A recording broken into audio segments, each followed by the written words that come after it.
Gyandeep YouTube channel पर आप सबका स्वागत है। आज मैं आप सबके लिए हिंदी व्याकरण का एक इम्पॉर्टेंट टॉपिक लेकर आई हूँ, समास। समास हिंदी का कोई भी एग्जाम हो, समास से क्वेश्चन जरूर ही बनते हैं। तो बहुत से लोग इसमें कंफ्यूज रहते हैं समास को पहचानने में। तो समास को आज मैं ट्रिक के जरिए कराऊंगी, जिससे आपको कोई भी असुविधा नहीं होगी समास को पहचानने में। तो वीडियो को लास्ट तक जरूर देखें, वीडियो लास्ट तक देखने में ही समझ में आएगा। तो सेशन पसंद आए तो सेशन को लाइक करें, शेयर करो, चैनल को सब्सक्राइब करें। तो चलिए देखते हैं समास क्या है। समास क्या है। तो समास संक्षिप्तीकरण को क्या कहते हैं? समास कहते हैं। तो पहले आप इसी को जान लीजिए, क्वेश्चन क्या है। संक्षिप्तीकरण को ही समास कहते हैं। दो या दो से अधिक शब्दों का परस्पर संबंध बताने वाले शब्दों को क्या कहते हैं? समास। तो सबसे पहले आप परिभाषा भी याद रखिएगा। परिभाषा में देखिए, कभी कभी एग्जाम में देगा, आप कंफ्यूज मत होइएगा। दो या दो से अधिक शब्द जब दिया रहेगा तो आप समास पे टिक करिएगा। लेकिन यहीं पे जब दे दिया जाएगा दो या दो से अधिक वर्णों का परस्पर संबंध जब बोल दिया जाएगा तो आप संधि पे टिक करिएगा। क्योंकि जब दो या दो से अधिक वर्णों का परस्पर संबंध मतलब आपस में जुड़ते हैं तो क्या होता है, संधि बनता है। लेकिन दो या दो से अधिक शब्दों का परस्पर संबंध बताने वाले शब्दों को क्या कहते हैं? समास कहते हैं। अब समास के कितने भेद हैं? समास के कितने भेद हैं? 6 हैं। तो आप समास के 6 भेद हैं, कौन कौन से हैं? द्वंद्व समास, द्विगु समास, तत्पुरुष समास, कर्मधारय समास, अव्ययीभाव समास, बहुब्रीहि समास। लेकिन कभी कभी आपको नाम दिमाग में नहीं रहता है और कितने भेद हैं ये भी आप भूल जाते हैं। लेकिन इस ट्रिक के जरिए आप हमेशा याद रखेंगे कि समास के कितने भेद हैं और समास के कितने भेद हैं, और समास का नाम भी हमेशा याद रहेगा। द्वंद्वी, द्वंद्वी अब तक। तो द्व से आपका द्वंद्व समास हुआ, द्वि से आपका द्विगु समास हुआ, अ से आपका हुआ अव्ययीभाव समास, ब से हुआ आपका बहुब्रीहि समास, त से आपका हुआ तत्पुरुष समास, और क से हो गया आपका कर्मधारय समास।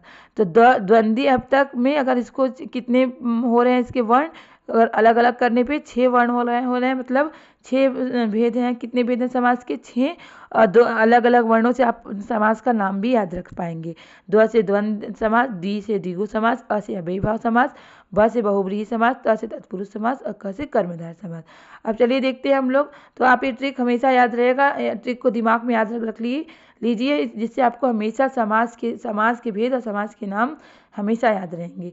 तो ये ट्रिक आप लोग दिमाग में रख लीजिए। द्वंद्वी अब तक 2-3 बार बोलेंगे, दिमाग में रहेगा, भूलेगा नहीं। अब अगला चलिए देखते हैं द्वंद्व समास। द्वंद्व समास के बारे में जान लेते हैं। जिस समास में पूर्व पद और उत्तर पद, देखिए समास में 2 पद होते हैं, एक पूर्व पद, एक उत्तर पद। तो आपको जो कोई भी समास है उसका परिभाषा जरूर याद रख लेना है, क्योंकि कभी कभी एग्जाम में ऐसे भी पूछ लेता है कि जिस समास के पूर्व पद और उत्तर पद दोनों प्रधान होते हैं कौन सा समास कहलाता है। तो आपको ऑप्शन में 4 ऑप्शन दिया रहेगा, तो आपको अगर याद रहेगा तो आप टिक कर देंगे द्वंद्व समास। जिस समास में पूर्व पद और उत्तर पद, इसमें दोनों पद क्या होते हैं? प्रधान होते हैं, तो क्या कहलाता है? द्वंद्व समास। तो आप ये परिभाषा तो याद रखिएगा जरूर। अब ट्रिक के जरिए हम ये समझा पाएंगे कि आपको समास को पहचानने में असुविधा नहीं होगी। अब ट्रिक क्या है? द्वंद्व समास में अधिकतम योजक चिन्ह का लोप होता है, मतलब इसमें हाइफन होता है बीच में से। और द्वंद्व समास में और विभक्ति का भी लोप होता है। जैसे अगर हम लोग समास का विग्रह करेंगे तो कौन सी विभक्ति आएगी? और विभक्ति आएगी। जैसे माता और पिता, माता पिता दिया है, माता पिता दिया है, इसका विग्रह करने पे क्या हो रहा है? माता और पिता। कौन सी विभक्ति आई? और।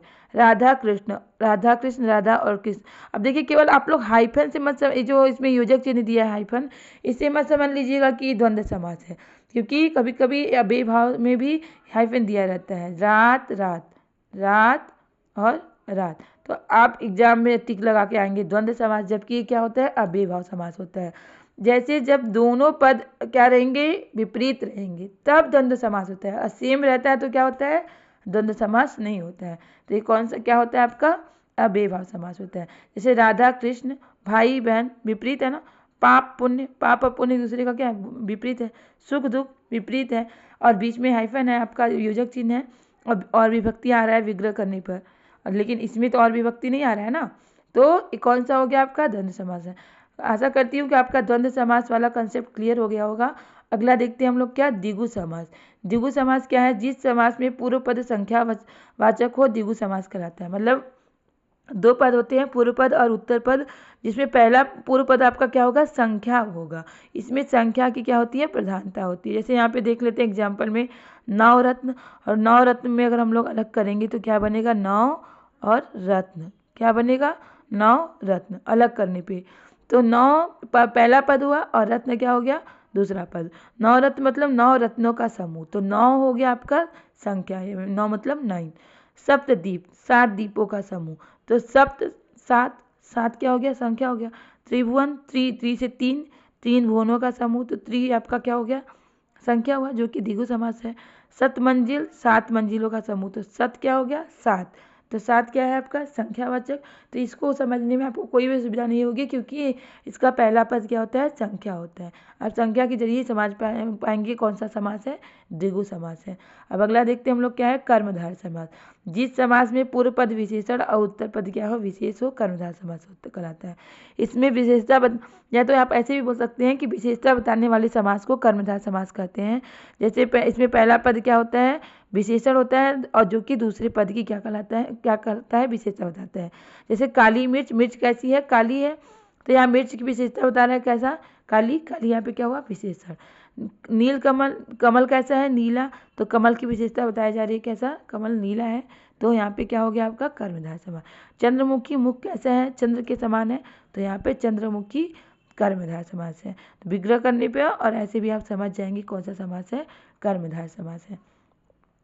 अव्ययी भाव समास, जिस समास में पूर्व पद अव्यय हो, अव्ययी भाव समास कहलाता है। मतलब इसका पहला पद जो होता है अव्यय होता है। अव्यय मतलब जैसे जिस शब्द में, या तो ऐसे भी कर सकते हैं कि प्रत्येक उपसर्ग वाला शब्द, उपसर्ग मतलब जिसमें आगे उपसर्ग लगा रहता है, तो अव्ययभाव समास कहलाता है। उपसर्ग प्रत्यय तो आप जानती हैं, जिस शब्द के आगे जो शब्द के आगे लगा रहता है वो क्या कहलाता है, उपसर्ग कहलाता है। जो शब्द के पीछे लगा होता है वो, जो शब्द के पीछे होता है वो क्या कहलाता है, प्रत्यय कहलाता है। तो यहाँ यथा स्थान, स्थान के आगे क्या जुड़ा है, यथा, तो यथा क्या है, उपसर्ग है, तो उपसर्ग रहता है तो क्या कहलाता है, अव्ययी भाव समास कहलाता है। जीवन, जीवन के आगे क्या जुड़ा, आ क्या है, उपसर्ग है, तो क्या हो गया आपका आजीवन मतलब जीवन भर, तो क्या हो गया, अव्ययी भाव समास हो गया।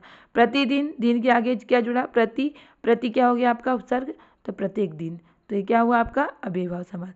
समय के आगे क्या जुड़ा, यथा उपसर्ग है, तो आपका ये हो गया अव्ययी भाव समास। विग्रह भी पूछ लेता है कभी कभी, यथा समय का समासी विग्रह क्या होगा, समय के अनुसार। यथा संभव का समासी विग्रह क्या होगा, स्थान के अनुसार। तो आप लोग विग्रह भी दिमाग में रखिएगा। और देखिए जैसे यहाँ पे दिया है रात रात, अब रात रात आपको एग्जाम में पूछ लेगा तो आप तो सोचेंगे कि इसमें बीच में योजक चिन्ह दिया है, योजक चिन्ह दिया होगा तो द्वंद्व समास होगा, जबकि द्वंद्व समास नहीं है। जब सेम चीज़ रहता है तो अव्ययी भाव समास होता है। दिन दिन और योजक है तो ये विलोम तो है नहीं, एक दूसरे से विपरीत तो है नहीं, सेम है, तो क्या होगा, अव्ययी भाव समास होगा। अगला देखते हैं बहुब्रीहि समास। बहुब्रीहि समास, जिस समास में दोनों पदों के माध्यम से एक विशेष यानी तीसरे अर्थ का बोध होता है, क्या कहलाता है, बहुब्रीहि समास कहलाता है। जैसे दशानन, 10 मुख है जिसके, दशानन। अब देखिए दशानन में कोई भी आपको अर्थ, दोनों पद में कोई अर्थ नहीं निकल रहा है। दशानन 10 मुख है जिनके, तो इसका तो कुछ मतलब नहीं है, लेकिन 10 मुख किसके हैं, रावण के। तो यहाँ पे एक तीसरा अर्थ निकल रहा है, विशेष अर्थ निकल रहा है। तो कौन सा समास होगा ये, बहुब्रीहि समास। नीला कंठ है जिनका, तो नीला कंठ है जिसका, तो ये तो इसका तो कोई मतलब नहीं निकला, लेकिन नीलाकंठ किसका है, शिव जी का। तो यहाँ पे शिव जी क्या है, तीसरा अर्थ का बोध करा रहा है। तो शिव जी क्या हो गया, तीसरा अर्थ का बोध करा रहा है। तो जिसमें दोनों पदों के माध्यम से हम लोग तीसरे अर्थ का बोध होता है, तो वही क्या कहलाता है, बहुब्रीहि समास। लंबोदर, लंबा उदर है जिनका, तो इससे तो कोई मतलब नहीं आया समझ में, लेकिन अगर लंबा है उधर जिसका, तो लंबा उधर किसका है, गणेश जी। तो गणेश जी यहाँ तीसरे अर्थ का बोध होता है। तो ये कौन सा समास कहलाया आपका, बहुब्रीहि समास कहलाएगा। अब गिरिधर, गिरी को धारण करने वाला, अर्थात श्री कृष्ण। गिरी को धारण कौन करता है, श्री कृष्ण भगवान। तो यहाँ पे श्री कृष्ण क्या है, तीसरा मतलब अर्थ बन के यहाँ पे निकल आ रहा है। अब आपको सबसे लास्ट वाला समास तत्पुरुष समास के बारे में बताते हैं। अब बहुत से लोगों को तत्पुरुष समास में ही कन्फ्यूजन होता है, तो चलिए देखते हैं तत्पुरुष को समास को हम लोग ट्रिक के जरिए समझेंगे। जिस समास में पूर्व पद गौड़ और उत्तर पद प्रधान होता है, इसे आप लोग याद रखिएगा, क्योंकि एग्जाम में कभी कभी ऐसे भी क्वेश्चन बन जाते हैं। जिस समास में पूर्व पद गौड़ और उत्तर पद प्रधान होता है, क्या कहलाता है, तत्पुरुष समास कहलाता है। अब तत्पुरुष समास के एग्जाम में भी पूछा था तत्पुरुष समास के कितने भेद होते हैं, तो 6 भेद होते हैं, आप लोग याद कर लीजिए। कर्म, तत्पुरुष, कर्ण तत्पुरुष, अपादान तत्पुरुष, संबंध तत्पुरुष, संप्रदाय तत्पुरुष और अधिकरण तत्पुरुष। जो कारक होते हैं उसी के हिसाब से तत्पुरुष होता है। कर्म कारक, करण कारक, अपादान कारक, संबंध कारक, संप्रदाय कारक और अधिकरण कारक। तो उसी के हिसाब से तत्पुरुष 6 है। अब कर्म तत्पुरुष के बारे में जान लेते हैं। कर्म तत्पुरुष, देखिए हम लोग कारक पढ़े हैं, तो कारक में कर्म में कौन सी विभक्ति का किसका होता है? कर्म को कर्ता ने कर्म को करण से, तो करण से आया ना, तो कर्म में क्या आया? को। जिस समास का विग्रह करने पे को आता है तो कौन सा समास कहलाएगा? कर्म तत्पुरुष कहलाएगा। तो यहाँ पे मतदाता, मत को देने वाला, जब विग्रह करने पे क्या आया? को आया। को किस में होता है? कर्म में होता है। कर्म को, तो यहाँ पे क्या कहलाएगा? ये कर्म तत्पुरुष कहलाएगा। गिरह को काटने वाला, तो को आया ना, को किस में होता है? कर्म तत्पुरुष में, कर्म कारक में होता है। तो यहाँ पे को का लोप रहता है। विग्रह करने पे आप समझ पाएंगे कौन सा तत्पुरुष है। अब करण तत्पुरुष में क्या होता है? कर्म को करण से संप्रदान के लिए अपादान से, तो ऐसे होता है ना, आप करण कारक पर पढ़े होंगे। तो करण तत्पुरुष जहाँ करण कारक चिन्ह का लोप होता है। करण कारक चिन्ह में क्या होता है? से। क्या होता है? करण कारक में किसी में क्या होता है? से। देखिए, से संप्रदान से करण में भी होता है, अपादान में भी होता है, लेकिन करण में साधन के रूप में होता है, अपादान में अलगाव के रूप में होता है। तो यहाँ पे जन्मजात, जन्म से उत्पन्न, मुंह से मांगा, गुणों से हीन, तो यहाँ पे अलगाव का तो बोध नहीं हो रहा है ना, तो ये कौन सा तत्पुरुष हुआ? करण तत्पुरुष हुआ। संप्रदान तत्पुरुष जहाँ संप्रदान कारक चिन्ह का लोप हो। संप्रदान के लिए क्या होता है? के लिए। जैसे विग्रह करने पर हथकड़ी, हथ के लिए कड़ी, हाथ के लिए कड़ी, सत्याग्रह, सत्य के लिए आग्रह, युद्ध भूमि, युद्ध के लिए भूमि। तो क्या आया? विग्रह करने पे के लिए का लोप है, तो ये क्या होगा? यहाँ पे संप्रदान तत्पुरुष होगा। क्या होगा? संप्रदान तत्पुरुष। और अपादान तत्पुरुष के बारे में हम लोग जान लेते हैं कि इसमें भी से का क्या होता है? लोप होता है, लेकिन यहाँ अलगाव का बोध होता है। जैसे धन से हीन, मतलब धन उसके हाथ से चला गया, वो खत्म हो गया, यहाँ पे अलगाव का बोध होया। भय से भी, जन्म से अंधा, मतलब जन्म से अंधा है, मतलब आँख उसका है ही नहीं, अलग है, आँख उसके पास है ही नहीं, तो यहाँ पे जन्म से अंधा। तो ये क्या हो गया? आपका अपादान तत्पुरुष हुआ। संबंध तत्पुरुष जहाँ संबंध कारक चिन्ह का बोध होता है। संबंध कारक मतलब का, के, की। संबंध में तो यही होता है ना, का, के, की। को मत करिएगा, को किस में होता है? कर्म में। तो को नहीं, का, के, की। तो प्रेम सागर, प्रेम का सागर, दिनचर्या, दिन की चर्या, भारत रत्न, भारत का रत्न। तो इसमें का, के, की, को आया ना, तो का, के, की किस में होता है? संबंध बताता है, तो संबंध तत्पुरुष हुआ। अधिकरण तत्पुरुष देख लीजिए, जहाँ अधिकरण कारक का चिन्ह हो। अधिकरण कारक में क्या होता है आपका? में पर। क्या होता है? में पर। विग्रह करने पे में पर आए तो कौन सा तत्पुरुष कहलाएगा? अधिकरण तत्पुरुष कहलाएगा। नीति, निपुण, नीति में निपुण। आत्मविश्वास, आत्मा पर विश्वास। घुड़सवार, घोड़े पर सवार। तो यहाँ पे में और पर आया, में पर आया, तो इसका मतलब अधिकरण तत्पुरुष होगा। जैसे आपको एग्जाम में ऐसा नहीं पूछेगा कि अधिकरण हो, ऐसे नहीं दिया रहेगा अधिकरण तत्पुरुष या संबंध तत्पुरुष, अपादान तत्पुरुष, तत्पुरुष ही दिया रहेगा। लेकिन आप विग्रह करने पे समझ जाएंगे कि कौन सा तत्पुरुष हो रहा है, चाहे अपादान हो, चाहे करण तत्पुरुष हो, कोई भी तत्पुरुष हो, वहाँ पे ऑप्शन तत्पुरुष रहेगा, तो आप तत्पुरुष पे टिक कर दीजिएगा। अब ये हो गया आपका सारे तत्पुरुष। तो आप कारक के हिसाब से तत्पुरुष समास की पहचान कर पाएंगे। अगर आपको कारक पता होगा तो तत्पुरुष की पहचान कर पाएंगे। अब क्वेश्चन क्या बनते हैं देख लीजिए। किस समास में शब्दों के मध्य में संयोजन शब्द का लोप होता है, मतलब ये संयोजक हाइफन होता है, तो द्वंद्व समास में होता है। और पूर्व पद संख्यावाची शब्द हैं, जिसमें पूर्व पद संख्यावाची होता है, आपको बताए हैं। द्विगु समास में पूर्व पद संख्यावाची होता है, जैसे नवरत्न, सप्तदीप, ये सब क्या है? द्विगु समास है। यथास्थान समासिक शब्द का विग्रह क्या है? कभी कभी शब्द को देख के उसका समासिक विग्रह पूछा जाता है, तो यथास्थान का समासिक विग्रह क्या होगा? यह स्थान के अनुसार। क्या होगा? स्थान के अनुसार। जन्मांध शब्द क्या है? जन्मांध शब्द क्या है? देखिए जन्मांध शब्द यहाँ पे दे दिया है, 4 ऑप्शन दिए हैं, पूछ रहा है कौन सा समास है। तो अभी मैंने पढ़ा जन्मांध मतलब, इसको विग्रह करेंगे तो क्या होगा? जन्म से, जन्मांध मतलब जन्म से अंधा। जन्म से अंधा से आ रहा है, से आ रहा है मतलब अपादान, से आ रहा है मतलब अपादान। तो अपादान तत्पुरुष, कौन सा तत्पुरुष हुआ? अपादान तत्पुरुष हुआ। तो यहाँ आपको अपादान नहीं लिखा है, तत्पुरुष तो है ना, आपको तत्पुरुष का भेद तो है ना, तो यहाँ पे आप तत्पुरुष में टिक कर दीजिएगा।